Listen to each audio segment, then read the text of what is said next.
Hello, నేను మీ CS రావు. తెలంగాణలో Congress party ఏర్పడి సుమారుగా 100 డేస్ అవుతుంది. అరచేతిలో వైకుంఠం ముఖ్యమంత్రి రేవంత్ రెడ్డి చూపిస్తున్నారు అనేది బీఆర్ఎస్ పార్టీ వాళ్ళు చెప్తున్నారు. అసలు ఆయన తీసుకున్నటువంటి నిర్ణయాలు కొన్ని వివాదాస్పదం అవుతున్నాయి. అలాంటి పరిస్థితి ఎందుకు వచ్చింది? రాబోయేటువంటి రోజుల్లో దీన్ని బెంచ్ మార్క్గా తీసుకుని ఈ 100 రోజుల్ని లోక్సభ ఎన్నికలకు వెళ్ళబోతున్నారు అనే దాని మీద ఇంటరాక్ట్ అయ్యేటువంటి ప్రయత్నం చేద్దాం. కాంగ్రెస్ పార్టీకి సంబంధించినటువంటి కీలకమైనటువంటి లీడర్, అలాగే రాబోయేటువంటి ఎన్నికల్లో వరంగల్ ఎమ్మెల్సీగా పోటీ చేయడానికి కూడా రెడీ అవుతున్నారు. బక్కా జడ్సన్ గారు మనతో ఉన్నారు. నమస్తే బక్కా జడ్సన్ గారు. నమస్తే. సో కాంగ్రెస్ పార్టీ అధికారంలోకి వచ్చింది. ఎట్టకేలకు వచ్చిన తర్వాత దాదాపు 6 గ్యారెంటీలు అన్నారు. 6 గ్యారెంటీలు ఇవ్వట్లేదు, అరచేతిలో స్వర్గం చూపిస్తున్నారు తప్పితే ఎక్కడ కూడా ఇంప్లిమెంట్ కావట్లేదు అనేది మీ పార్టీ మీద ఉన్న ఒక ఆరోపణ. 6 గ్యారెంటీలో పబ్లిక్ మాకు కావాలి అని వాళ్ళు అడిగిందేం లేదు. వాటి వల్ల ఎలక్షన్ గెలిచిందని కూడా నేను అనుకోను. పూర్తిగా ఇది బీఆర్ఎస్ ప్రభుత్వ వ్యతిరేకత పైన గెలిచింది. ఏదో ఒక దానివల్ల మేము గెలిచినామో, మేము పథకం పెట్టినామో చూపించుకోనికి మా వల్ల పథకాలు పెట్టారు.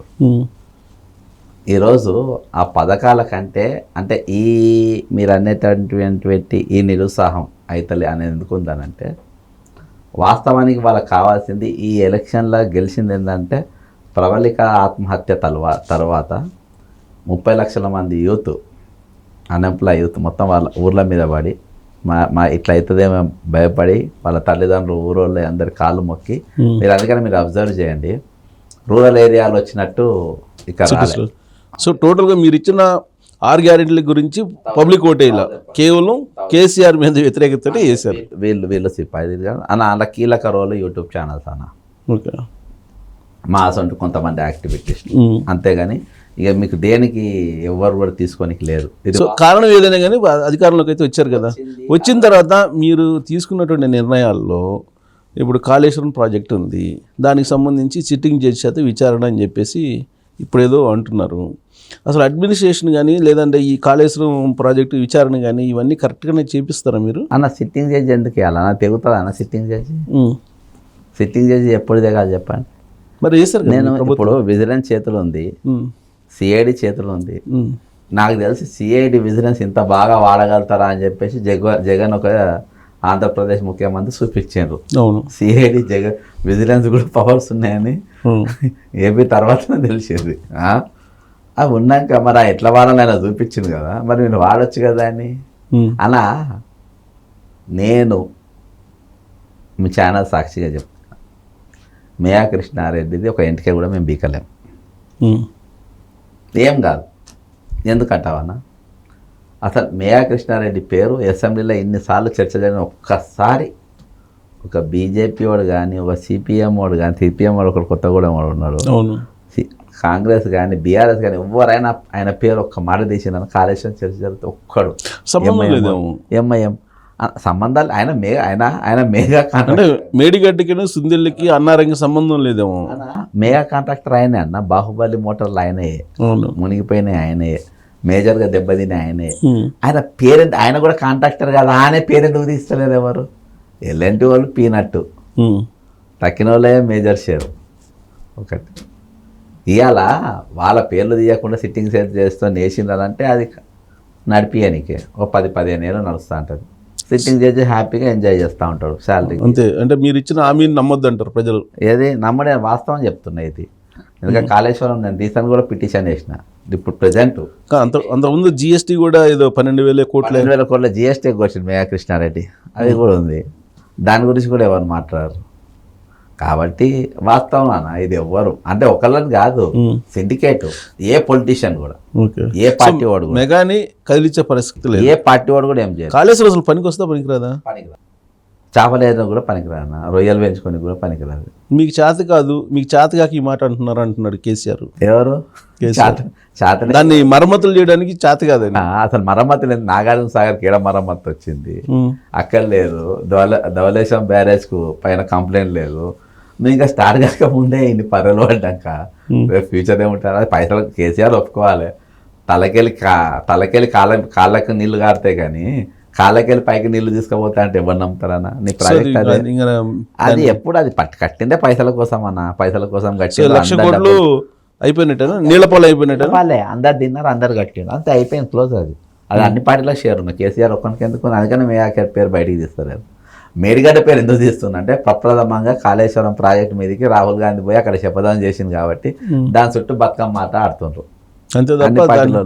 ఏం కాదన్న, ఎందుకే కూడా వీకలేని చెప్తున్నా కానీ. ఇప్పుడు అదే కోవలోకి ఇప్పుడు మల్లారెడ్డి కాలేజీ దగ్గరికి వెళ్ళి ఏదో ఒక ప్రకటనలు పెట్టి కూల్ చేశారు కదా, అది కూడా ఇది ఈ జాబితానేనా? ఇల్లీగల్ అన్న, అదేం ఉండదులే, అది ఇల్లీగల్. ఇదేమో మేఘానే, వాడు కమీడియన్ పీస్, అది అంతేనా? అంతే. ఏమున్నది, అక్కడ వేయండు, డీకే దగ్గర వేయండు, ఏదో నడుస్తుంది అన్న. అయ్యప్ప సొసైటీలో బీఆర్ఎస్ రాగానే మస్తు బిల్డింగ్లు ఉన్నాయి. అవును. అక్కినేని నాగార్జున దగ్గర రాగానే ఆగిపోలేదా ఇటాచి? అంతేనా? ఇప్పుడు మల్లారెడ్డిది బిల్డింగ్ తోటి ఆగిపోతుందా ఈ ఆక్రమణ కూల్చివేతలన్నీ? అక్కడ మన కూల్చివేత సగం హైదరాబాద్ ఎగిరిపోతుంది అన్న. సగం హైదరాబాద్ ఉండనే ఉండదు ఆక్రమణలు కూలుసుకుంటా పోతే. సో ఇది నమ్మట ఓన్లీ డీకే శివకుమార్ దగ్గరికి ఎందుకు పోయినట్టు మరి మల్లారెడ్డి? అక్కడికి లాబీ కాంగ్రెస్లో చేరుతాడేమో, మనం అట్లా ఎందుకు అనుకోవచ్చు, ఆపి అనికని ఎందుకు అనుకోవాలి. చేరితే ఇక చాలా ఉన్నాయి కదా కన్స్ట్రక్షన్స్ ఇల్లీగల్. ఓకే. ఎన్నిసార్లు అని పోతాడు అంటే ఇక్కడ స్విచ్ చేస్తే అక్కడ బొలిపిలిగిద్దని ఒకసారి అట్లా అనుకుంటుండు. ఒకసారి జాయిన్ అయిపోతుంది కదా అని చెప్పేయండు. ఓకే. జితేందర్ రెడ్డి దగ్గరికి ఇప్పుడు మళ్ళీ రేవంత్ రెడ్డి వెళ్ళి కలిసాడు. జితేందర్ రెడ్డి కూడా కాంగ్రెస్లో అనుకేనా? రావచ్చు, ఇక వచ్చి కలిసిందంటే ఆయన టికెట్ ఇవ్వాలి కాబట్టి రావచ్చు, వచ్చేస్తారు, ఎవరైనా వస్తారు. ఏముందన్న, వ్యాపారవేత్తలు. ఇది ఏముందన్న, ఇదే బాగా ఒకటి సిద్ధాంతంతో అన్న. బీజేపీలో ఉన్నోడు కాంగ్రెస్కి వచ్చాడు అంటే ఒక విచిత్రం, కాంగ్రెస్ వాడు బీజేపీకి పోయినా ఒక విచిత్రం ఒకప్పుడు. ఎందుకంటే రెండింటి ఐడియాలజీ కంప్లీట్ డిఫరెంట్. వీళ్ళకి ఐడియాలజీ లేనట్టు అన్న. అసలు ఆ పార్టీ పాము గీస అసలు ఈజీగా వాడు స్లీపర్ క్లాస్కి వెళ్ళి సెకండ్ క్లాస్లో పోయినట్టు పోతుంటే వస్తుంది అంటే ఏందన్నట్టు. సో ఇప్పుడు ఏంటి మీ టార్గెట్ ఏంటి నెక్స్ట్ లోక్సభ ఎన్నికల్లో? నా టార్గెట్ ఏం లేదు, అంటే నీ పర్సనల్ కాదు, Congress party target. Congress party 14 సీట్లు అంటుండ్రు రేవంత్ రెడ్డి గారు. 14 సీట్లు నా నాయకత్వాన్ని గెలుస్తుంది. నన్ను చూసి ఓట్లేస్తారు, నన్ను మాత్రమే చూసి ఓట్లేస్తారు. నన్ను చూసే వలసలు అందరూ చాలా మంది కాంగ్రెస్ పార్టీలోకి వస్తుండ్రు. అంటే మునిపి ఏం లేనప్పుడే 65 వచ్చినాయంటే ఇప్పుడు జితేందర్ రెడ్డి, తీగల కృష్ణారెడ్డి వచ్చే, బొంతు రామ్మోహన్ వచ్చే, లట్రం పొట్టరం గల అందరు వస్తుండగా వీళ్ళందరినీ చూసి ఇంకా పెరుగుతాయి 5-6 ఎంపీలు, మొత్తం 14 వస్తాయి అనుకుంటున్నాను. టార్గెట్ 14. టార్గెట్ 14. ఇప్పుడు ఇంత నాకు అర్థం కానిది ఏంటంటే ఏఐసిసి ముఖ్యమంత్రి రేవంత్ రెడ్డి, పిసిసి అధ్యక్షుడు రేవంత్ రెడ్డి. పిసిసి అధ్యక్షుడు దొరకట్లేదా ఏంటి అంటే కాంగ్రెస్ పార్టీకి? అన్న ఇప్పుడు ఎలక్షన్లు ఉన్నాయి, డిస్టర్బ్ కావద్దు. కానీ ఎప్పుడు ఇలాంటి సిచ్యువేషన్ లేదనుకుంటా. లేదు, ఇమీడియట్గా మార్చేస్తారు. లేదు, ఆయనకు ఇది కావాలి అన్న. సోనియా గాంధీ గారు అప్పుడు ఏసీసీ ప్రెసిడెంట్ అన్న, పవర్ఫుల్ ప్రెసిడెంట్, ఇన్ఛార్జ్ కూడా స్ట్రాంగ్ ఉండేది. ఇప్పుడు ఏదైనా ముగ్గురు ఇన్ఛార్జ్లో మార్చింది ఇప్పటికీ. పీసీసీ అయిన కాంచాలి మాణిక్ ఠాకరే ఇప్పటికీ ఠాకరేని ఎందుకు మార్చినట్టు అసలు? ఇక అదే రిజల్ట్ వచ్చిన తర్వాత వెంటనే మార్చేశారు. అంటే ఎవరు తెలివితేటలు వచ్చినాయి అని అంటే ఇప్పుడు ఈమెను కూడా మారవానికి చూస్తున్నారు. అవును, అందుకని ఆ కారు వివాదం బయటికి తీసి వీళ్ళే చెప్పిందే, అది వీళ్ళకి ఇచ్చిందే. ఓకే. ప్రభాకర్తో వీళ్ళు దాంట్లో ఒకటి చెప్పించిందే, ఆయనకేం తెలుసు బెంచ్ కారు. సో ఈయన కూడా ఇప్పుడు లోక్సభ ఎన్నికల ముందేనా లోక్సభ ఎన్నికల తర్వాత? పోదు వాళ్ళు ఎవరు నమ్మలే, ఏం లేవు. ఒకటి చెప్పించిండు, ఓ 5 అడ్వైజర్స్ ఉన్నారు కదా, ఓ అడ్వైజరు ఆయనతోనే ఓ స్టేట్మెంట్ ఇప్పించారు, కానీ అలా వాస్తవం లేదు, అదో స్కెచ్. సో ఇప్పుడు లేటెస్ట్ ఏంటంటే ప్రణీత్ రావు కేసు. ప్రణీత్ రావు అనేది పోలీసులు అరెస్ట్ చేశారు, విచారించారు, ఆయన ఏదో రిమాండ్కి కూడా పంపించారు. సో ఈ ప్రణీత్ రావు కేసు కనుక అసలు ఏం జరుగుతుంది? అందరు ఫోన్ ట్యాపింగ్ నడిచినాయి అన్న, అందరి యాక్టివిటీస్లో నడిచింది. ఆపోజిషన్ లీడర్లు అంటే వాళ్ళంతా దోస్తులే కదా అన్న, యాక్టివిటీస్లే మెయిన్గా చూసింది. మీడియా ఫోన్స్, అలా యూట్యూబర్ ఫోన్స్ ఎక్కువ, యూట్యూబ్లో ఫోన్స్, అది డేటా బయట పెడితే ఎక్కువ యూట్యూబ్లో ఫోన్లో ఉంటాయి. దాదాపు 1,00,000 ఫోన్లు ట్యాప్ చేశారని చెప్పి ప్రాథమికంగా నాకున్న సమాచారము, వాళ్ళ డిపార్ట్మెంట్లకి నాకున్న సమాచారము, అందులో వచ్చిన 50 to 60% of the phones tap చేస్తే ఓన్లీ యూట్యూబర్సే. ఒట్టి యూట్యూబర్స్ ఫోన్సే 50-50% పైగా వాళ్ళ నంబర్లే ఉన్నాయి వీళ్ళు ట్యాప్ చేసిన దాంట్లో. తక్కిన వాళ్ళే లీడర్లే, వాళ్ళే వీళ్ళే తక్కువ. విచిత్రంగా ఏంటంటే సంతోష్రావు నా ఫోన్ కూడా ట్యాప్ చేశారని చెప్పి చెప్తే నిన్న నేషనల్ మీడియాలో కూడా వచ్చింది. వాళ్ళ చేసిందే వాళ్ళే పెగాసిస్ పెట్టి. సంతోష్రావు బయటకు వచ్చాడేంటి మరి? మీకు నమ్ముతారా అన్న రేణుకా చౌదరి మేడం ఫోన్ కూడా ట్యాపింగే పక్కా ఎవిడెన్స్ అదేనా ఇక ఏమున్నది చెప్పు అసలు చేయించింది ఎవరు? ఐఫోనే ట్యాపింగ్ చేయించింది ఎవరు? చేయించింది ఎవరు? సూత్రధారి ఎవరు? ఈయననే పెగాసిస్ ఇద్దరి దగ్గరనే ఉన్నది భారతదేశంలో. ఒకటి నరేంద్ర మోడీ గారి దగ్గర, సెకండ్ కేసీఆర్ దగ్గరనే. పెగాసిస్ వీళ్ళిద్దరి దగ్గరనే ఉంది. ఎవ్వరి ఫోన్లకన్నా వెళ్ళిపోతారు. నువ్వు యాపిల్ ఫోన్ వాడినా అందులోకి కూడా పోతారు, లోపలికి వెళ్ళిపోతారు. నీ పర్సనల్స్ ఏముండవు, అన్నీ చూస్తారు వాళ్ళు. అంత భయంకరంగా చేశారు. ఇప్పుడు యాక్చువల్గా ఈ కేసు కూడా పెద్ద ముందు పడేది కాదు, క్లోజ్ అయ్యేది. కాకపోతే ఇప్పుడున్న సిపి గారు చేయబట్టి ఆయన హానెస్ట్ ఆఫీసర్ కాబట్టి ఈ కేసు నిలబడుతుంది. ఆయన ఈనాడు ట్రాన్స్ఫర్ చేసుకుంటారు కానీ ఈనాడు మరి నిలబడితే ఇప్పుడు కల్లగొండ ఫ్యామిలీ జైలుకి పోద్దా మరి? జైలు దాకా అక్కడ ట్రాన్స్ఫర్ చేస్తారు. ఆయన ట్రాన్స్ఫర్ అందుకనే అయితే కానీ వరంగల్ ఇప్పుడు ఇన్వెస్టిగేషన్ ఏముంది? ప్రాథమికంగా రిటైర్డ్ ఐఏఎస్ ఒక అతను, రిటైర్డ్ ఐపీఎస్ ఒక అతను, ఇప్పుడు సర్వీస్లో ఉన్న ఒక ఐపీఎస్, వీళ్ళిద్దరు చెప్తే నేను చేశానని చెప్పి ప్రణీత్రావు ప్రభాకర్ రావు వాళ్ళ పేరే ఉన్నది, ఐజీ ప్రభాకర్ రావు ఒకడు, ఇంకొక ఆయన ఎవరో ఉంటారు. ఎవరున్నారు? సర్వీస్లో ఉన్నాడు అంటున్నారు. సర్వీస్లో ఉన్నాడు ఆయన, తెలుసా? చెప్పడానికి సందేహిస్తున్నా వాళ్ళకు చాలా ఇట్లలో అంటే జగన్మోహన్ రెడ్డికి సంబంధం ఉన్న ఐపీఎస్ ఆయన? లేదు. కేసీఆర్ ఫ్యామిలీతో దగ్గర సంబంధాలు ఉన్న వ్యక్తి. దగ్గర సంబంధాలు ఉన్న వ్యక్తి ఆయన. ఒట్టి నాగుల పెళ్ళి ఆడేడ భూ వివాదాలలో కూడా కీలకంగా వ్యవహరించిన వ్యక్తి. వీళ్ళిద్దరు లాబింగ్లో చేసిండు ఆయన. సో వీళ్ళిద్దరు తర్వాత ఇన్వెస్టిగేషన్లో ఇప్పుడు వాళ్ళిద్దరిని తీసుకొచ్చి ఇన్వెస్టిగేషన్ అయితే చేస్తారు కదా. ఆయన చేస్తే ఇంకా చాలా వస్తాయి అన్న. టీఎస్పీఎస్ పేపర్ లీక్ కూడా బయటకు వస్తుంది. అందులో ఒక ఐపీఎస్ ఆఫీసర్ని తీసుకొచ్చి చేస్తే టీఎస్పీఎస్ది పేపర్ లీక్ కూడా వస్తుంది. ఇక్కడ నాకు తెలిసి ఇక్కడ చెప్తున్నా కదా, అన్ని ప్రాథమిక దశల్లోనే క్లోజ్ అవుతాయి. ఇంటర్ దాకా లోపల దాకా అంతే. ప్రణీత్రావు రిమాండ్ పంపించిన వరకు సరిపో అంతేనా? పెద్ద చాలా అదే అక్కడికే ఇదైపోయింది అన్న. యాక్చువల్గా చాలా పెద్ద కేసు అన్నది, చాలా పెద్ద చేంజ్ జరగబోతుంది. అంటే ఇది కొంచెం డెప్త్కి వెళ్ళిద్దాం. ఎందుకంటే ఫామ్ హౌస్ ఫైల్స్ అయినా కూడా కేసు వచ్చింది కదా, ఎమ్మెల్యేలకి బీజేపీ వాళ్ళు లేదా ఎర్రర్ అని చెప్పి, దాంట్లో కూడా ఫోన్ ట్యాపింగ్ ఉంది కదా. ఉన్నది.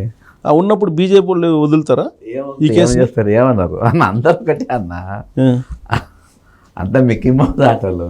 మనం ఎక్కువ ఊహించుకుంటే ఆపోజిషన్ లేదు, ఏ పార్టీ 3 పార్టీలే కాదు. వాళ్ళు డ్యామేజ్ అయింది కదా అప్పుడు. కేసీఆర్ దేశవ్యాప్తంగా బీజేపీని బదనాం చేశారు కదా. అవును, బదనాం చేసిండ్రు. కానీ ఇప్పుడు ఎందుకు అవుతుందని వాళ్ళంతా మళ్ళీ ఒకసారి కూర్చొని లేస్తే అయిపోయా. మధ్యలో జగన్ ఉండే వాళ్ళకు 2 నిమిషాలలో సెట్ అవుతుంది. ఇప్పుడు కూడా ఏం లేదు ఇవాళ కూడా. ఇప్పుడు already BJP, Janasena, Telugu Desam party పొత్తు కదా. ఎందుకన్నా కవిత జైల్లో ఇప్పుడైనా పెడతారు, ఎలక్షన్ ముందనే పెడతారు అనుకున్నాం. మొన్నదాకా కూడా పెట్టరు అని మనం అన్నాం. అంటే ఇదంతా జగన్ చక్రమా? అందరు కలిసి ఇదంతా ఒక టీం. రేవంత్ ఒక్కనలా రాణిస్తలేరు కానీ వాళ్ళంతా ఒకటే ఉన్నారు. ఫ్యూచర్లో ఇంకా ఎవరెవరు కలుస్తారో తెలియదు. కానీ జగన్ కేసీఆర్ మాత్రం మంచి బాండింగ్ ఉన్నది మోడీకి. వీళ్ళది మంచి బ్రహ్మాండమైన ఇప్పుడు కూడా ప్రజెంట్ కూడా అట్లా అని కేసీఆర్కు ఇంట్లోకి వెళ్ళి పెద్ద శిక్ష పడుతుంది, జైలుకు పంపుతారు. అట్లా నేను ఇదివరకు చెప్పినా కానీ మీకు విజిలెన్స్లో నా స్కిల్ డెవలప్మెంట్ ఉన్నది.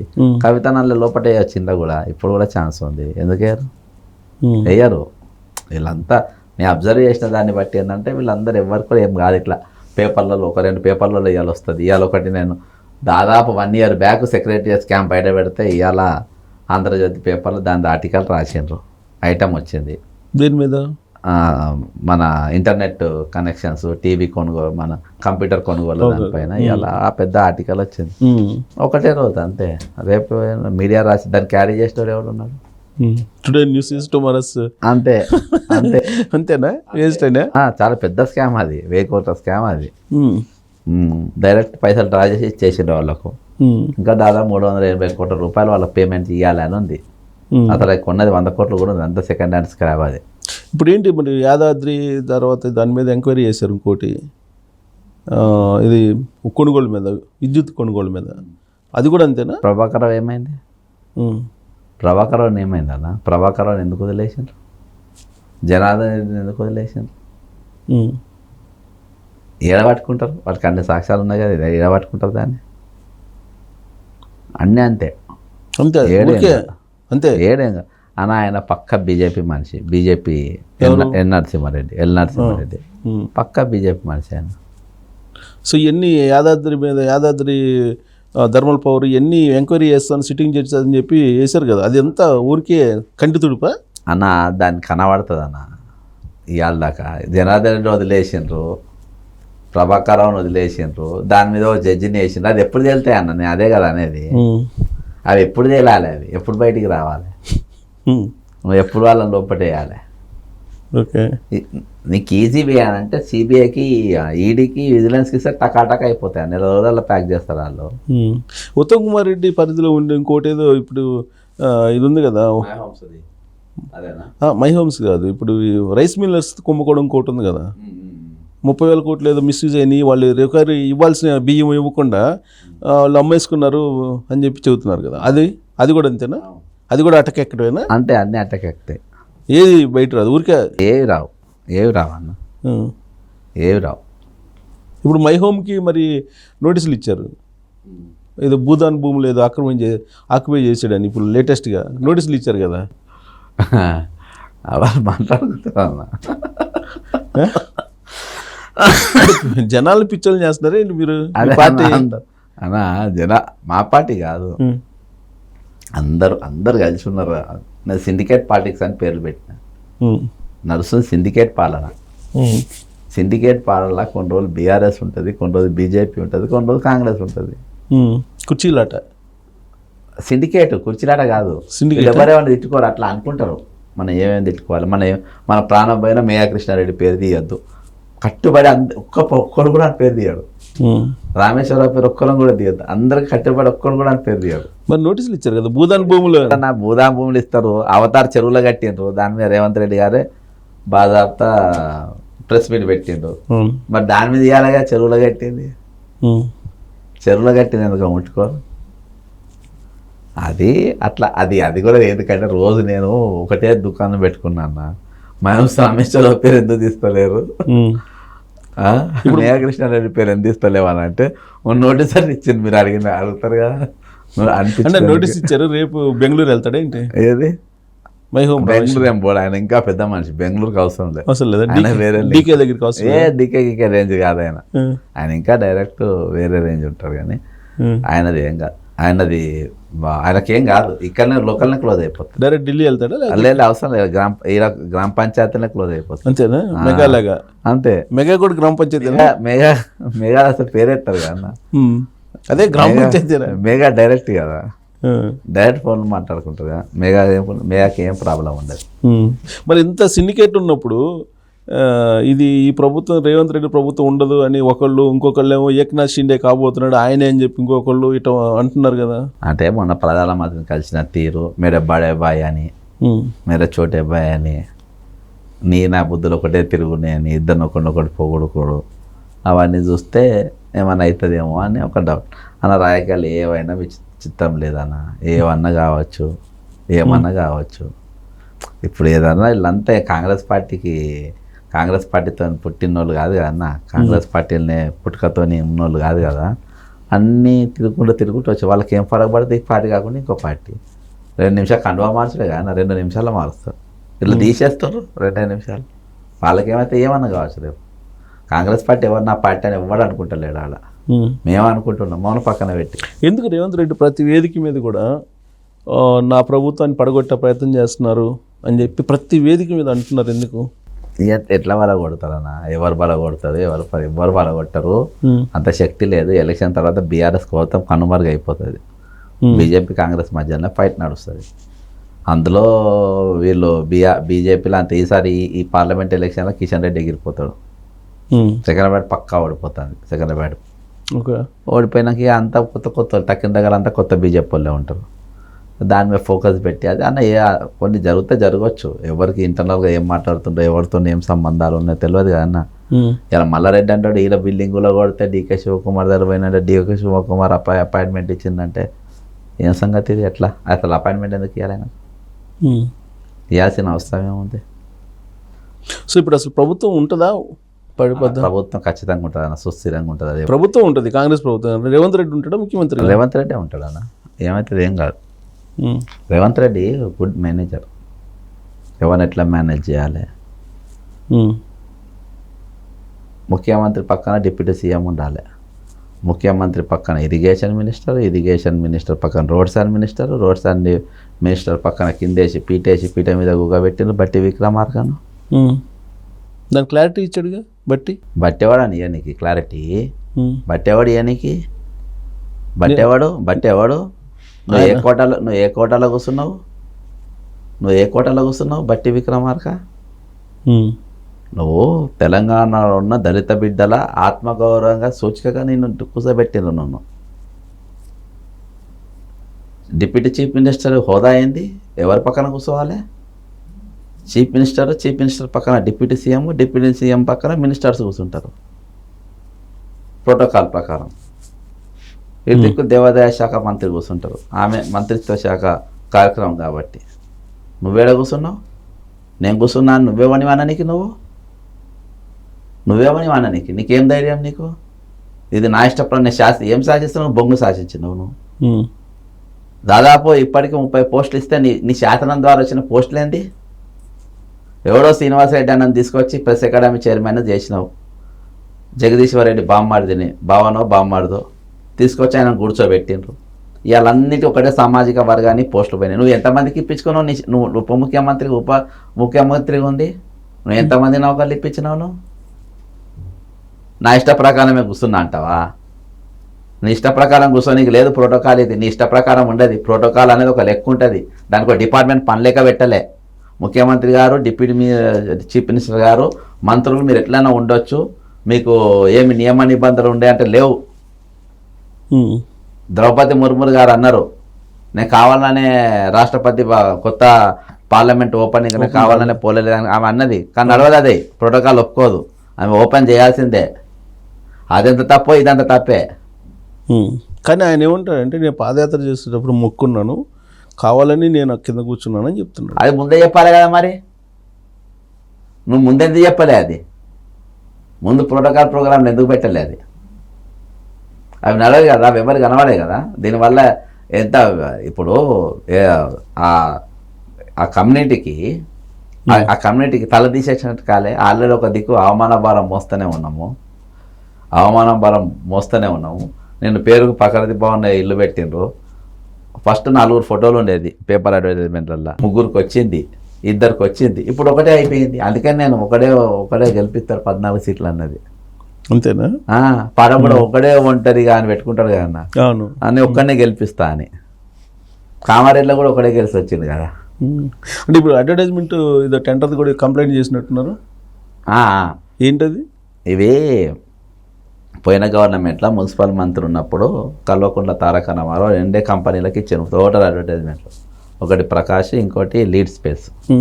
ఆ ఇద్దరు కూడా ఏం చేసిందంటే 25%కు టెండర్ తీసుకుని తక్కినటికి టెండర్లు ఏం లేదు. 1000 బోర్డులు ఉంటే 250 బోర్డులకు టెండర్ అన్న, తక్కినటికి పైసలు కట్టాలి. ఆ 770 ఇల్లీగల్గా పైసలు ఆన్ జేబులకే పోయినాయి. 250 అంటే ఈ 25% డబ్బులు కూడా కట్టలేదు, ఇవాళ రూపాయి కట్టలే. అందులో మొన్న కంప్లైంట్లు అవి ఇస్తే ఒక అసిస్టెంట్ మన ఎగ్జిక్యూటివ్ ఇంజనీర్ను ట్రాన్స్ఫర్ చేసిండ్రు. ఆయన అట్నే ఉన్నాడు. ఇప్పుడు కూడా ఫైల్ దానకిషోర్ దగ్గరనే ఉన్నది. అడ్వర్టైజ్మెంట్ అంటే చిన్న అడ్వర్టైజ్మెంట్ కంపెనీలు దాదాపు 1000 మంది ఉంటారు.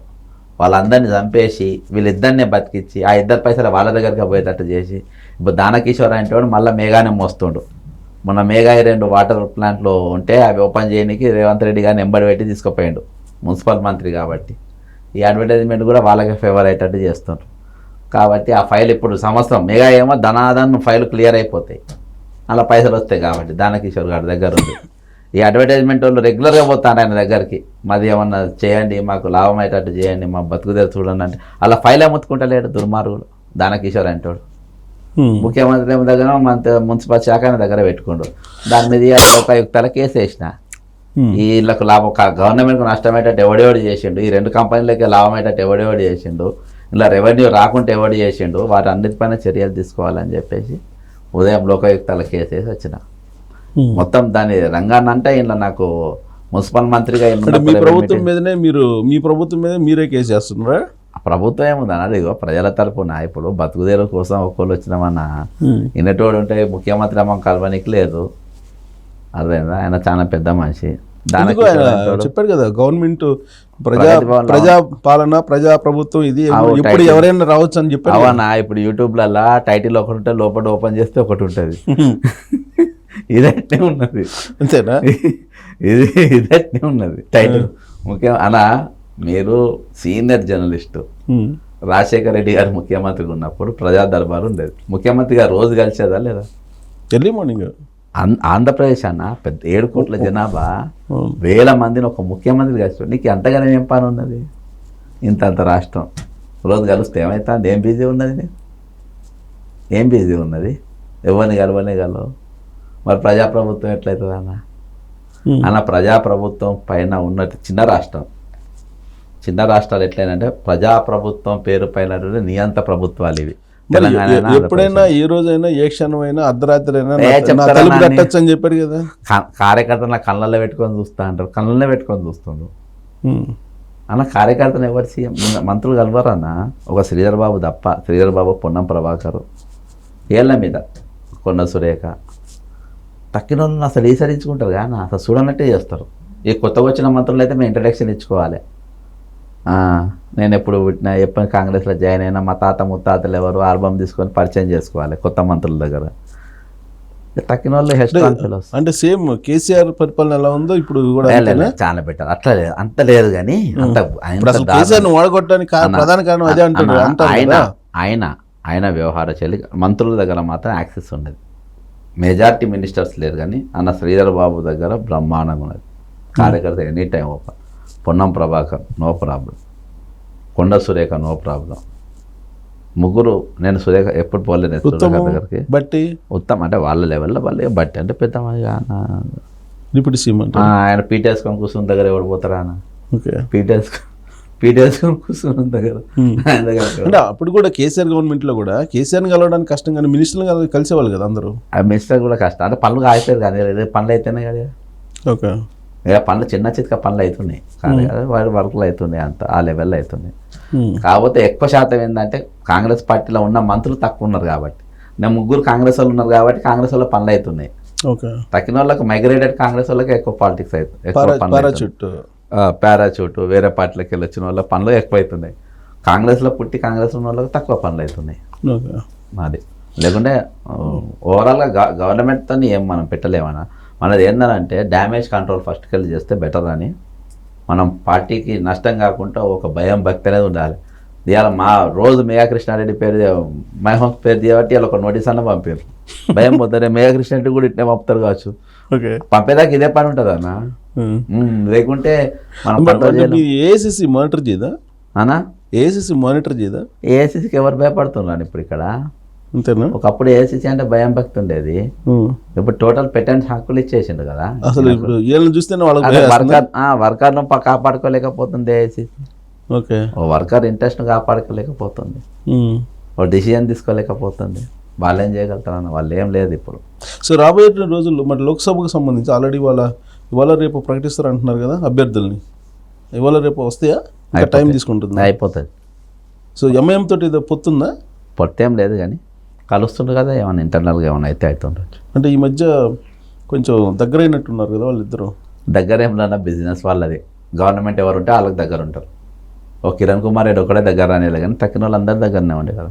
చంద్రబాబు నాయుడు కూడా దగ్గర రానియాలి, తక్కిన వాళ్ళందరూ దగ్గరనే ఉన్నారు. అందుకనే వాళ్ళు 6 సీట్లకు వచ్చింది, లేకుంటే 2 సీట్లు కదా వాళ్ళు.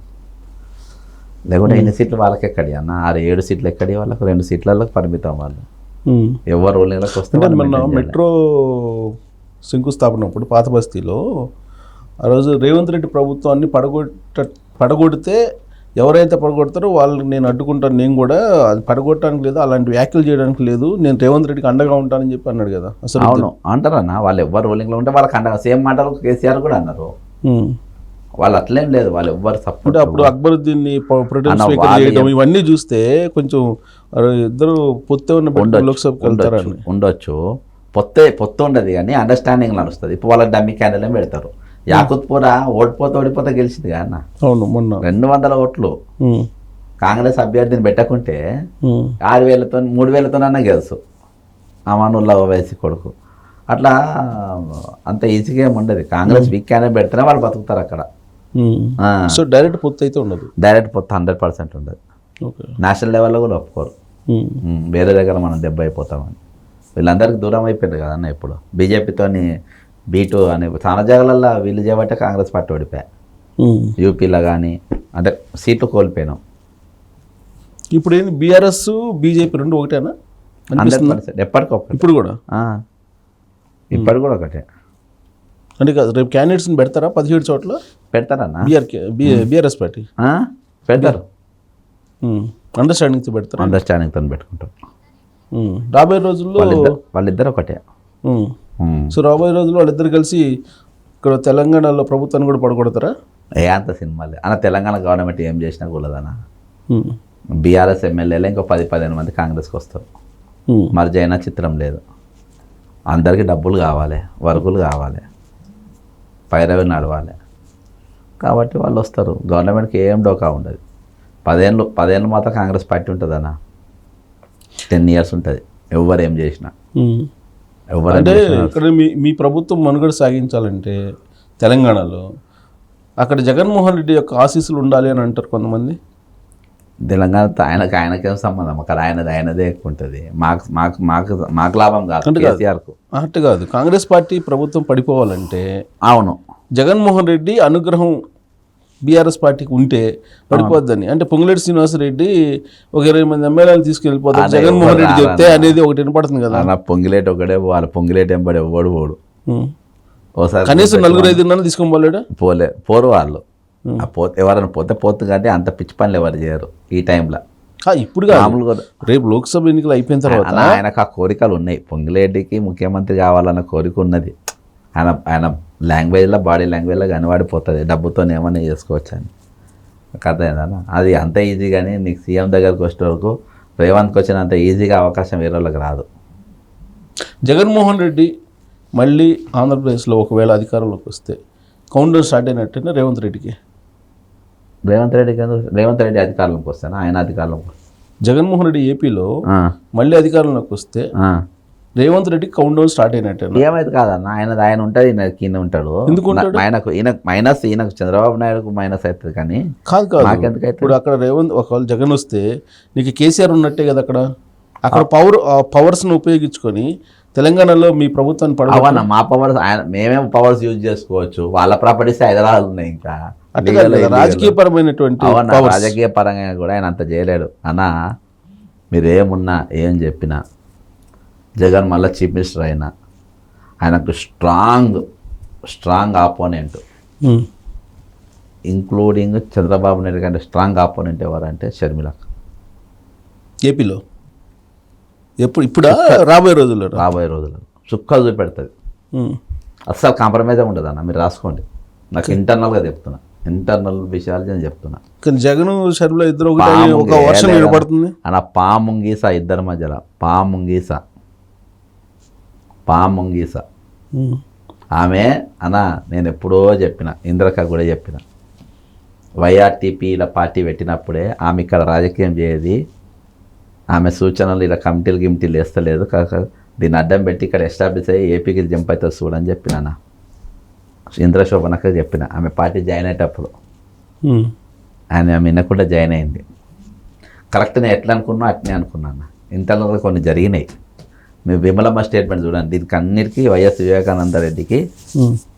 వైఎస్ వివేకానందరెడ్డి గారి హత్య తర్వాత చాలా పెను మార్పులు ఆ కుటుంబాల స్టేట్మెంట్.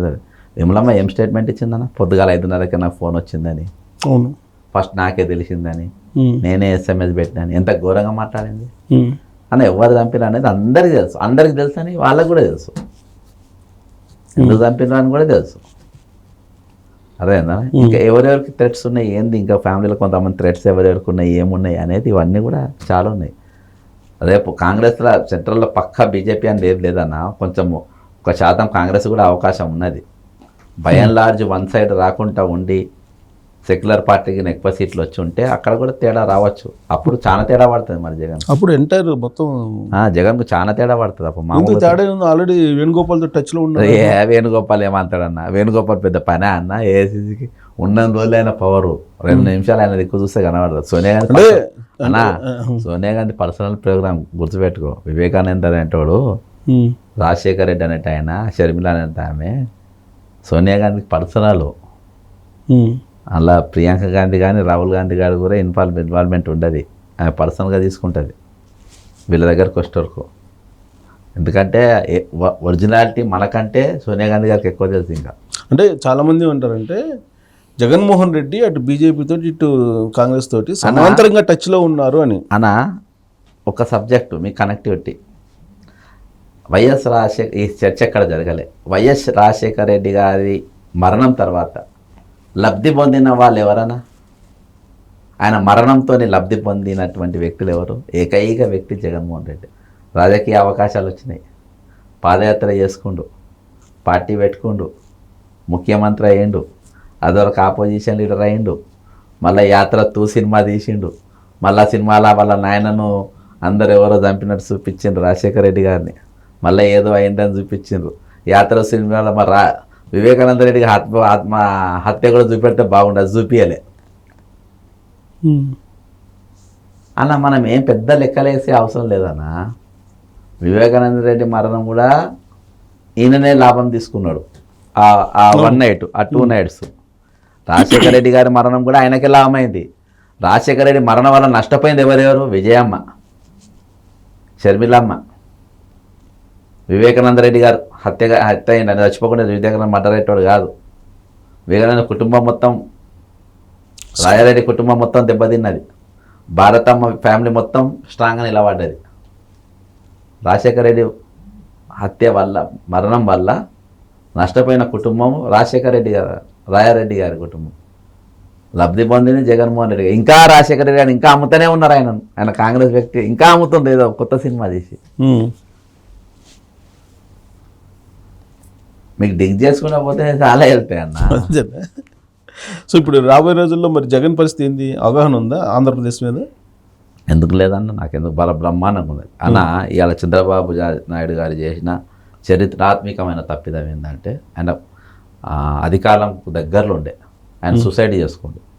బీజేపీతో పొత్తు పోయి, బీజేపీతో జనసేనతో పొత్తు కూడా వేస్ట్. తర్వాత జనసేనతో ఏదో పొత్తు పోయిండు. జనసేనకి ఇచ్చిన సీట్లు 99% గెలువాయి. ఒక తెనాలి, 1-2-3 సీట్లు తప్ప. మైనార్టీ ఓట్లు మొత్తం చంద్రబాబు నాయుడుకు ఫేవర్గా ఉన్న ఓట్లు కూడా బీజేపీతో పొత్తు పెట్టుకొని అట్టేయమన్నట్టు చేసుకోండి. సూసైడ్ ఇది. అంటే జగన్మోహన్ రెడ్డి మళ్ళీ అవకాశం వస్తుందా? అవకాశాలు దట్టగా ఉన్నాయి అన్న. అవునా? ఈ ఒక్క తప్పిదం వల్ల నిన్నటి వరకు లేకుండే ఈ ఒక్క. అంటే జగన్మోహన్ రెడ్డి ఇప్పుడు కూడా పబ్లిక్ నమ్ముతారంటారా? అంటే అక్కడ ఎలక్షన్ మీకు మతపరంగా కులపరంగా జరిగిద్ది అనుకుంటున్నారా, లేదంటే జగన్మోహన్ రెడ్డి వర్సెస్ రాష్ట్ర ప్రయోజనాలు అనే యాంగిల్లో జరుగుతుందా? రాష్ట్ర ప్రయోజనాలు కొద్ది వరకు ఆలోచిస్తారన్న. మెజార్టీ ఆలోచన అన్న. నీకు పొలిటికల్ గ్రాఫ్ పవన్ కళ్యాణ్కు 0 కింద పడి. అది ఓకే. ఇప్పుడు జగన్మోహన్ రెడ్డి అన్న చంద్రబాబు నాయుడు సింగిల్గా నిలబడితే ఆయనకు 99% అవకాశం ఉండేది. అది ఓకే. ఇప్పుడు జగన్మోహన్ రెడ్డి 90 మందిని మార్చిన తర్వాత కూడా ఇంకా ఛాన్సెస్ ఉంటాయా అన్న? ఇప్పుడు ఒకటన్నా, ఒకటి 50, ఒకటి అటు ఇటు అనుకోవచ్చు. నేను తెలుసుకున్న దాన్ని బట్టి నాకు కూడా కుతూహలం ఉంటుంది కదా ఇక్కడ ఎట్లా జరగబోతుంది. వ్యతిరేకత బాగుండే మొన్నటిదాకా. ఎప్పుడైతే ఈ పొత్తులది బయటకు వచ్చిందో అన్న, కాంగ్రెస్ ఓటు కూడా రేపు మినిమం ఈసారి నేను అనుకుంటాను 10,000-15,000 ఓట్ బ్యాంక్ పెరుగుతుంది. దానివల్ల 15,000 ఓట్ బ్యాంక్ పర్సెంటేజా లేకపోతే? లేదు, మొత్తం టోటల్ ఓట్లు. ఇంతకుముందు 2,000 కాలేదు కదా, అది చంద్రబాబు కలిసి వస్తే అది కలిసి రావాలి. ఓకే, ఎంత తీసుకుంటే అంత బెటర్ అది. అంతే. ఇప్పుడు షర్మిలమ్మ మీద ఆధారపడి ఉంటుంది. అంటే దీని మీద నాకున్న లెక్క ప్రకారం అన్న అంతటా కూడా ఇంక్లూడింగ్ మైదుకూర్ల Congress party is getting 10,000-15,000 votes. అంటే కాంగ్రెస్ పార్టీ బాగా స్ట్రాంగ్ అయితే అంతే. చంద్రబాబు నాయుడు బ్రహ్మాండంగా నిలబడేది అనుకో కాంగ్రెస్ పార్టీ అభ్యర్థిగా, దట్టంగా పెరుగుతుంది Congress party vote bank. Okay. Congress party vote bank ఎంత పెరుగుతుందో చంద్రబాబు నాయుడుకి అంత ప్లస్. కానీ చంద్రబాబు నాయుడు గారు మాత్రము పొత్తు పెట్టుకోవడం తప్పు అంటారు. 1000% పోయిపోయి దిక్కుమాలిన పార్టీలతో. కాదు, ఇప్పుడు మరి రేవంత్ రెడ్డి చంద్రబాబు నాయుడు ఇద్దరు గురు శిష్యులు కదా. గురు శిష్యులు. కేసీఆర్ కూడా ఆయన శిష్యుడే కదా. కేసీఆర్ కూడా ఆయన శిష్యుడే కదా. అందుకని అన్న ఏ రాష్ట్రానికి కూడా ఇవి ఆయనకు మించి చేస్తుండ్రు. చంద్రబాబు నాయుడు గారికి మించి వీళ్ళు పనిచేస్తున్నారు. సో షర్మిల 2029కి బాగా భయంకరంగా ఎస్టాబ్లిష్ అన్న. ఆమె కష్టపోతాను ఆమె అన్న. మా దాంట్లో ఆమె పనిచేసిన దాంట్లో పావులెత్తు కూడా ఏ సిపాయి పనిచేయలేదు తెలంగాణ కాంగ్రెస్ కమిటీలో. సక్సెస్ఫుల్గా కేసీఆర్ను మేము చూపించినాము. మాయి మళ్ళీ ఆమె పాదయాత్రతో అంతా ఆమె చూపించింది. ఆమె నిజాయితీగా పాదయాత్ర చేసింది. కేసీఆర్ అంటే ఎంత దొంగ అనేది చూపించింది. ఆమె క్రయము మ్యాక్సిమం ఉంది అన్న. ఇక్కడ ఎవ్వరి సిపాయి ఏం చేయలేదు అన్న. ఏం చేసింది వీళ్ళతో ఏం చేయలేదు, ఆమె చేసింది. ఇప్పుడు నేను డైలీ నేను తెలుసుకుంటున్నా. కొన్ని సీట్లల్లో కొంచెం మన మిత్రులు నిలబడుతున్నారు, వాళ్ళ కోసం ఏపీలో. ఆడ కృష్ణా జిల్లాలో ఆంధ్రరత్న భవన్ కాడ ఫుల్ జనాలంట వెయిటింగ్ కలవనికి. ఇంతకుముందు లేవంట, ఈగలు కొట్టుకునే అంట. అది నిజమే. అది లాంతర పట్టుకొని నిలబడేటోడు అంటే అసలు అసలు ఫుల్ లైన్ ఉంటుందంట. లైన్ ఉంటుందంట, ఫుల్ బిజీ అంట. ఒకటి మీకు అవగాహన ఉంది ఈ న్యాయ వ్యవస్థ దీని మీద, తర్వాత ప్రభుత్వాల మీద అన్ని అవగాహన ఉన్నాయి కదా. జగన్మోహన్ రెడ్డి బెయిల్ రద్దు అవుతుందా అన్న? బీజేపీ ఉన్నంత వరకు కాదు. అంటే పొత్తున్నా కానీ తెలుగుదేశం పొత్తున్నా అన్న. ఒక రాజ్యసభ మెంబర్ ఎవరున్నారు ఆయన దాంట్లో? అంబానీ మనిషి ఉన్నాడు. ఓకే. ఆంధ్రప్రదేశ్ రాజ్యసభ మెంబర్. అది ఎవరు మనం దాని లోపలికి చూస్తలేము. అది ఉన్నంత వరకు ఈయనకేం కాదు. అంబానీ చెప్పిన మనిషికి ఒకరికి రాజ్యసభ మెంబరు వైఎస్ఆర్సీపీకి వెళ్ళి ఇచ్చింది. ఆ రాజ్యసభ మెంబర్ ఉన్నంత వరకు జగన్కి ఏం కాదు. ఇంకో 2-3 సంవత్సరాలు అయిపోతుందిగా. 2-3 సంవత్సరాలు ఇస్తారన్నా, మళ్ళీ ఆయనకే ఇస్తారు. ఏం కావాలని ఇస్తారు. ఆయన బెయిల్ అనేది రద్దు కాదు. అయితే బీజేపీ ఉన్నంత వరకు ఏం కాదు. బీజేపీ ఉన్నంత వరకు జగన్మోహన్కి ఏం కాదు. Safe side. మరి పొత్తు ఇవన్నీ ఎందుకని ఇప్పుడు తెలుగుదేశం భయపడిపోయిండు ఈయన కేసులకు. దానికి ఈయన చేసిన అతి పెద్ద పొరపాటు బీజేపీతోని పోవడం. అసలు ఆ పొత్తుని నమ్మచ్చా మరి? ఏది పొత్తుని? నమ్మకమైన పొత్తులాగా అయిపోయింది. నమ్మకం కాదన్న, మార్కెట్లకైతే పోనీ ఏదన్నా చంద్రబాబు నాయుడుకి ఏమన్నా అంటే ప్రమాదం తలపెట్టేలాగా ఏమన్నా చేస్తారా బీజేపీ వాళ్ళు ఇప్పుడు పొత్తులో ఉంటూనే? ప్రమాదం అని అంటే మేము పొత్తుంటే ఆటోమేటిక్గా ఆ జగన్ ఓట్లు జగన్కు పొత్తు వస్తే లేదు జగన్కు లాభం చేసినట్టు కదా. అది ఓకే, ఆ ఈక్వేషన్ ఓకే. నేను అనేది అది కాదు. ఇప్పుడు మామూలుగా ఇంటర్నల్గా కూడా పొలిటికల్గా సపోర్ట్ చేయరంటారా చంద్రబాబు నాయుడుకి? లేదు, చేయరు. రేపు 13 అన్న వెంకయ్య నాయుడు గారినే కోసేసిండ్రు వాళ్ళు. చంద్రబాబు నాయుడు గారు ఒక లెక్కన వాళ్ళకి బ్రెయిన్ ఉన్న వాళ్ళు అసలు వద్దు. రేపు ఎన్డీఏ తక్కువ సీట్లతో ఫామ్ అయితే రేపు ఈయన మాటినట్టు వాళ్ళు చాలామంది ఉన్నారు. ఈయన ముఖ్యమంత్రి అయితే ఓకే, మాకెందుకు ఆ థ్రెట్? అందుకని ఇలా ఉంచారా? అంతే, పక్కన పెట్టుకున్నారు అంతే, సేఫ్ సైడ్గా. అంతే అంతే, అంతకుమించి ఏం లేదు, ఏం కాదు. కావాలని వ్యూహాత్మకంగా చేసి అంతే. రైట్. ఇంకా మీ పర్సనల్కి వస్తే కాంగ్రెస్ పార్టీ అధిష్టానం ఇచ్చిన సంకేతాల మేరకు ఎమ్మెల్సీగా పోటీ చేయడానికి ప్రచారానికి మొదలుపెట్టారా? వరంగల్ ఎమ్మెల్సీ కాంగ్రెస్ పార్టీ నాకు టికెట్ ఎందుకు ఇస్తుందా అని అయ్యాది. రేవంత్ రెడ్డి గారు నాకు ఇయ్యారు. మరి కాంగ్రెస్ పార్టీలో ఉంటూ మీరు ఇండివిజువల్గా ప్రచారం చేస్తారా? అవునా, కాంగ్రెస్ పార్టీకి దాని సింబల్ ఏం లేదు కదా. కాంగ్రెస్ పార్టీనే బలపరుచుని ఇలా వాడుతున్నాం మేము. ఇప్పుడు కాంగ్రెస్ పార్టీనే బలపరిచిన కానీ ఎన్ని రోజులు, ఇప్పుడు కూడా కాంగ్రెస్ పార్టీని బలపరచుని ఇలా వాడుతున్నాము. ఎంతవరకు వచ్చింది ప్రచారం? బ్రహ్మాండంగా వచ్చింది, గెలుస్తున్నాం. మేము గెలుస్తాయి పేర్లన్నీ వింటారు మీరు. అంతేనా? కౌన్సిల్లో మేఘాకృష్ణారెడ్డి పేరు వింటారు, మహంస రామేశ్వరరావు పేరు వింటారు. కవిత ఇక్కడ ఎందుకు కూర్చుందని అడుగుతా, ఆమె కౌన్సిల్ ఏం పని అంట, తిహార్ జైలు ఉండాలి కదా అంట. చాలా ఇంట్రెస్టింగ్గా నడుస్తుంది కౌన్సిల్. అసెంబ్లీ వాడు చూడాలి, కౌన్సిలే చూడాలి అందరూ. మిమ్మల్ని ఓడించడానికి కాంగ్రెస్ పార్టీ కాదు, టోటల్ సిండికేట్ అంతా ప్రయత్నం చేస్తుంది. ఆల్రెడీ ఆ ప్రయత్నం స్టార్ట్ చేసింది. మొత్తం సిండికేట్ పార్టీలు అన్నీ కలిసి అన్ని అందరు కలిసి పనిచేస్తారు. మరి అంతమంది పనిచేస్తే గెలుస్తారా? అంతకేముంటారు, జనం తలుచుకుంటే ఏమవుతుంది?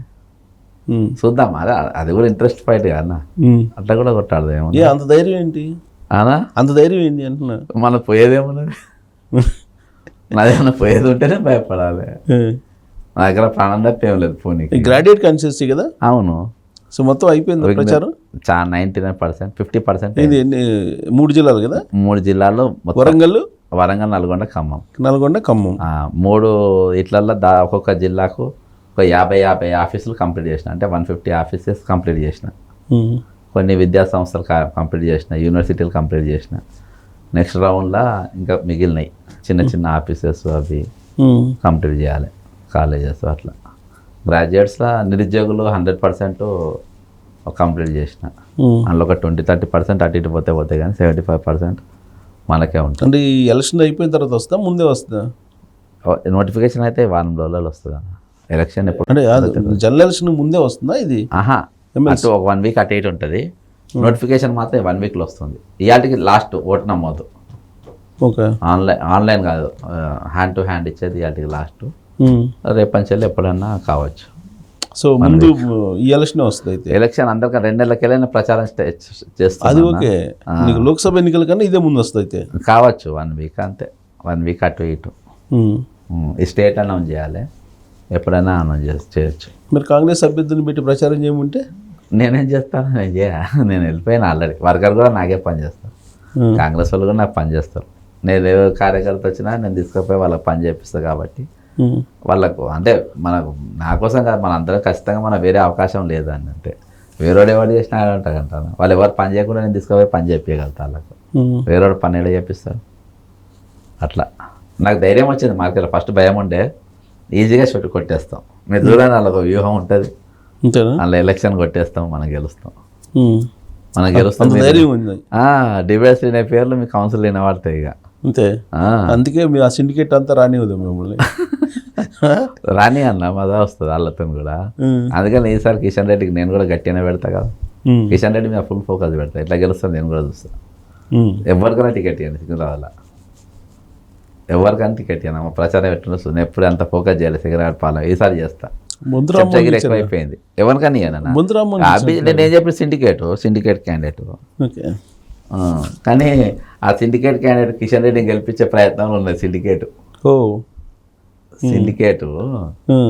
ఎంపీగా సిండికేట్ క్యాండిడేట్స్ అనాలి మనం. కిషన్ రెడ్డి అంటే syndicate candidate. BJP syndicate candidate ను ఫస్ట్ కొట్టేది బీజేపీ కార్యకర్తలే. రచ్చ కొడతారు కదా, మీరు రాసుకోండి. మీరు కాంగ్రెస్ కార్యకర్త, బీజేపీ కార్యకర్తలు, బీఆర్ఎస్ కార్యకర్తలు కలిసి కిషన్ రెడ్డిని రచ్చ కొడతారు. కాంగ్రెస్ హైదరాబాద్ చెప్పండి. హైదరాబాద్ ఏంటి ఈసారి కొంచెం ఏమన్నా? ఏముండదు, ఆమె దింపినరు ఆమెను. అవును, ఆమె కాషాయం ముసుగులో ఉన్నటువంటి పెద్ద వ్యాపారవేత్త. ఆ కాషాయం డ్రెస్ చేసుకుంటే రూపాయి ఖర్చు కాదు. జై శ్రీరామ్ అంటే చాలు. ఫిరెంచి హాస్పిటల్స్ అవునా? నా పిల్లికి బిచ్చం పెట్టది, పిల్లికి బిచ్చం పెట్టదు ఆమె. ఎంగిల్ చేయట్లా అన్నది. అరే కరోనా అప్పుడు పీల్చి పిప్పి చేసి మన ఆయనను కూడా అడ్మిట్ చేసిన వాళ్ళని. ఫస్ట్ పైసలు మాట్లాడినాకనే జాయినింగ్. ఎంత కట్టగలుగుతావు నువ్వు అని అడుగుతారన్న. ఫాదర్ అడ్మిట్ చేసిన నేను. అవునా? మరి సోషల్ మీడియాలో అని చెప్పే అన్ని అబద్ధాలు. సోషల్ మీడియా అంత పుణ్యానికి దొరికింది కదా. పెద్ద టీవీలలో విలువరేమో పైసలు ఉన్నాయని కొంచెం అది డ్రామా యాక్టర్. ఆ డ్రామా కనబడదా అన్న? Over action. ఆమె రాజకీయాలు ఏం పని చెప్పు. సన్యాసిని లేకుండా ఉండాలి. రాజకీయాలు ఎందుకన్నా సేవ చేద్దాం అనుకున్నా. ఆమెకు బీజేపీలో ఎస్పెషల్లీ బీజేపీలో పోదాం అనుకునేటోడు ఒకడే. అదే పెద్ద యాక్టర్ బ్యాచ్ పార్టీ అది. అలా పోదాం అనుకుంటుందంటే కేవలం వ్యాపారవేత్తలే. డబ్బులు సంపాదించుకొని డబ్బులు దాచిపెట్టుకోవాలి. వీళ్ళు రూపాయి పెట్టుబడి ఉండదన్న. కార్యకర్త రూపాయి ఇయ్యరు. ఒట్టి జై శ్రీరామ్ నినాదం తప్ప ఏమి ఇయ్యరు వాళ్ళు. కాదు, మాధవిలతో వీడియోస్ చూస్తుంటే కాదు ఆవిడ చెప్పే ఒపీనియన్స్ కానీ అవన్నీ కూడా చాలా వాల్యుబుల్ గా కనిపిస్తున్నాయి. వినబడతాయి. అవునా? సన్నాసులు చెప్పినట్టు కథ. యోగేమన్నా కూడా బుడ్డగోసి పెట్టుకొని మస్తు చెప్పిండు. ఉప్పు కంపూరం ఒక్క పోలిక రెండు కాదని ఎవడు అన్నాడా? గట్టినే ఉంటుంది ఇది కూడా. అంటే ఆమె చాలా ఉన్నత విలువలతో కాదు చెప్పేది, ఉన్నతమైన విలువలతో కూడినటువంటి సందేశం ఇస్తున్నారు కదా ఆవిడ. అన్న రాజశేఖర్ రెడ్డి గారు ₹1 డాక్టర్. ఒక రామ్నగర్ ఒక దవాఖాన ఉందన్న, ₹1 డాక్టర్. ఇప్పుడు కూడా మందులు కూడా ఇచ్చి పంపుతారు. ఏదో ట్రస్ట్ పెట్టి. రామ్నగర్ పెద్ద లైన్ ఉంటుంది పొద్దున. నువ్వు విరంచి హాస్పిటల్ ఎందుకు పెట్టావు అట్లా? నువ్వు చెప్పుడొద్దు, నువ్వు ఎంతమంది ఫ్రీగా ఇచ్చినావు? నీ సిఆర్ఆర్ ఫండ్స్ ఉంటాయి కదా, కమ్యూనిటీ సోషల్ రెస్పాన్సిబిలిటీ ఫండ్స్, దేన్ని ఖర్చు పెట్టినావు లెక్క చెప్పు. నీ ఎన్ని ఇంటర్వ్యూలలో చెప్పినావు దాని గురించి? మాసంలో అవుతే క్వశ్చన్ చెప్తామన్నా. మరి కొంచెం చాలా ఆదర్శంగా ఉన్న మహిళ ఏం చెప్తుంటారు అన్నా? సోది ఎవరైనా చెప్తాను, సోది దాంతే ఉన్నది. సోది జైలుకు పోయించిన కూడా చెప్తాను. నేను అడిగే సింపుల్ లాజిక్ ఒకటే క్వశ్చన్. సిఎస్ఆర్ ఫండ్స్ వస్తాయి, అవును హాస్పిటల్ అవును, ఏ కార్పొరేట్ సంస్థకైనా వస్తాయి కదా, వస్తాయి కదా. అవును. సిఎస్ఆర్ ఫండ్స్ నువ్వు దేనికి ఖర్చు పెడతాను? నువ్వు ఎన్ని ఇంటర్వ్యూలలో చెప్పినావు? ఆడిటింగ్లో దొంగలేకల్లా చూపించుడు కాదు ఇది. అలా ఏం చేయరానా? పుణ్యానికి జనము మోడీ మీటింగ్ ఈ మీటింగ్ అని అంటే వస్తారు భక్తులు, ఆ భక్తులకు చూపించుకుంటారు, ఆ భక్తులకు కావాల్సిన భాష మాట్లాడతారు. కాదు, విచిత్రంగా ఏంటంటే ఇప్పుడు బీజేపీ వాళ్ళు టికెట్లు ఫైనల్ చేసిన కానీ లేదా ఇతరత్ర కానీ కొంచెం అటు చూస్తారు కదా. ఆవిడ పార్టీలో చేరకముందే టికెట్ అనౌన్స్ చేశారు కదా ఆవిడకి. రాజాసింగ్ ఆయన కావాలన్నాడు, ఆయన కూడా కాదని ఆవిడకి ఇచ్చారు. లాబింగ్ రాజాసింగ్ ఉన్నాడు, ఆ పార్టీలో వెళ్ళిపోతాడు. బీజేపీలో ఉన్నాడు రాజాసింగ్, వెళ్ళిపోతాడు. బై ఎలక్షన్ పక్క గోషమాయలో ఈమెకి డిపాజిట్ రాదు ఆడ. ఈమె ఎన్ని వేషాలు వేసినా డిపాజిట్ రాదు. ఈమె పెద్ద హిపోక్రటిక్ అన్న, పెద్ద వేషధారి, పెద్ద నటన, ప్రమాదకరమైన వ్యక్తి. అంటే ఎట్లా తెలిసి చెప్తున్నారా లేదా రాజకీయ ప్రత్యర్థి విమర్శిస్తున్నారా? ఆమెకేమో రాజకీయ ప్రత్యర్థి అన్న. ఆమె రాజకీయ ప్రత్యర్థి ఎట్లయితే అంటే బీజేపీ రాజకీయ ప్రత్యర్థి, కాంగ్రెస్ ప్రత్యర్థి లేదు ఆమె. ఈమె 3 నెలల క్రితం ఎవరో తెలియదు అన్న. 3 నెలల్లో వచ్చింది. ఎప్పుడైతే విరంచి హాస్పిటల్ ఫస్ట్ నేను స్వయంగా నేనే బాధితుంది దానికి, మా ఫాదర్ని తీసుకుపోయి. అట్లా చాలామంది మాట్లాడారు, ఒకళ్ళిద్దరు కాదు, చాలామంది మాట్లాడి చాలా వాయిదులు బాగా. ఈమె ఒకటే నీతులు చెప్పుకుంటూ పోతా ఉన్నది. కానీ నువ్వేం చేసినావు అది చెప్పారు. అది ఇన్ని రోజులు నువ్వు ఏం కమిట్మెంట్ చేసినావు, నువ్వు ఏం సేవ చేసినావు సమాజానికి, నువ్వు ఏం పోరాటం చేసినావు ప్రతిపక్షాల పార్టీల పైన, నువ్వు ఏం సోషల్ ఆర్గనైజేషన్ నడిపినావు, అవి చెప్పాలి కదా. నీతులు చెప్పుకుంటూ పోతారు అవి. నేను నీతులు ఇవి ఎంత కథ అని బీజేపీలో జాయిన్ కాగానే షాక్ అయిపోయినా. అంత తొందరగా బీజేపీ రాజకీయాలు పోవాల్సిన అవసరం ఏముందన్న? మరింత సేవ చేయొచ్చు. లేదు అట్లా అదే అవసరం. సేవ చేస్తాను తిట్లు మొదలు పెట్టే అక్బర్ ఓవైసీ అవసరమా అన్న? భాష మనకు అవసరమా? సో అసదుద్దీన్ ఓవైసీ మళ్ళీ ఎంపీనా? అంతే, ఈమెను పెట్టిందే అనుకో. హిందూ ముస్లింలు తెచ్చిపోతారు, ముస్లింస్ అటు పట్టేస్తారు. బక్రా ఏమి ఆడ అంతేనా?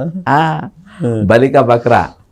కాంగ్రెస్ కాంగ్రెస్కి వచ్చారు. కాంగ్రెస్ రెగ్యులర్ 80,000 లక్ష ఓట్లు రెగ్యులర్గా వస్తాయి. 80,000 వస్తాయి. వాళ్ళిద్దరి మధ్య కొంచెం పోటీ ఉంటే మీరు ఏమైనా గెలిచే అవకాశం ఉందా? మాకేముండదు అన్న, మేము ఫైట్ ఎంత చేస్తాం ఆడ లేదు. కానీ ఈయన ఆడ అమ్మనుల్లా ఖాన్ కొడుకు సపోర్ట్ చేస్తే బాగుంటుంది. మాకు క్యాండిడేట్ పెట్టకుండా ఫైట్ తగ్గఫర్ ఉంటుంది. ఈవెన్ పెట్టింది ఏంటంటే హిందూ ముస్లిం రెచ్చగొట్టడానికి. రాజాసింగ్ మున్పటి లెక్క మాట్లాడతలేడు కాబట్టి ఈమెతోనే రెచ్చగొడితే హిందూ ముస్లింలు వన్ సైడ్ అవుతారు. ఎంఐఎం ఇదే గెలుస్తుంది. ఎంఐఎంకు కావాల్సింది కూడా ఈ క్యాండిడేటే. ఓకే. సో ఫైనల్గా రేవంత్ రెడ్డి సీఎం అయిన తర్వాత ఈ 100 రోజుల్లో సుమారు 100 రోజులు అయింది. ఎన్ని మార్కులు ఇస్తారు 100కి? 100కు 35 మార్కులు పాస్.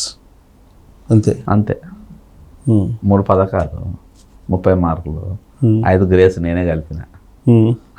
పాస్ చేయడానికి పాస్ చేయకపోతే మళ్ళీ కాంగ్రెస్ లీడర్గా మళ్ళీ ఇబ్బందేనా? అంతే. సో మరి పాస్ అయితే రేపు ఎగ్జామ్లో 14 అని అంటున్నారు, మరి 14 గెలవాలంటున్నారు. లేదు అన్న, మీరు రేవంత్ ముఖ్యమంత్రిగా అన్నారు.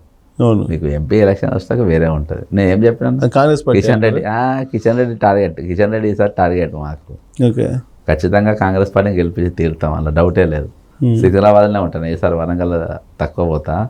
కిషన్ రెడ్డి మాత్రం ఈయన సంగతి ఎంత, ఈయన డ్రామాలు ఎక్కువ అయిపోయినాయి. సరే రైట్. అయితే మొత్తానికి రేవంత్ రెడ్డిని పాస్ చేశారు 100%. 5 మార్కులు కలిపి. ఆయన నాకు కలపడు కానీ ఆయన కలిపిన. రైట్. మరి సపోర్ట్ కావాలని అడుగుతావు మరి వరంగల్? నేను అడిగా, నాకెందుకైనా సపోర్ట్. మరి ఆడ పిసిసి అధ్యక్షుడు కదా, నాకు అవసరమే లేదు. నేను ఆయనకు సపోర్ట్ చేసిన అన్నిట్లల్లా. సో ఎవరు ఆయన నాకు భారం, ఆయన నాకు బాకీ ఉండాలి కానీ ఆయన బాకీగా పోను.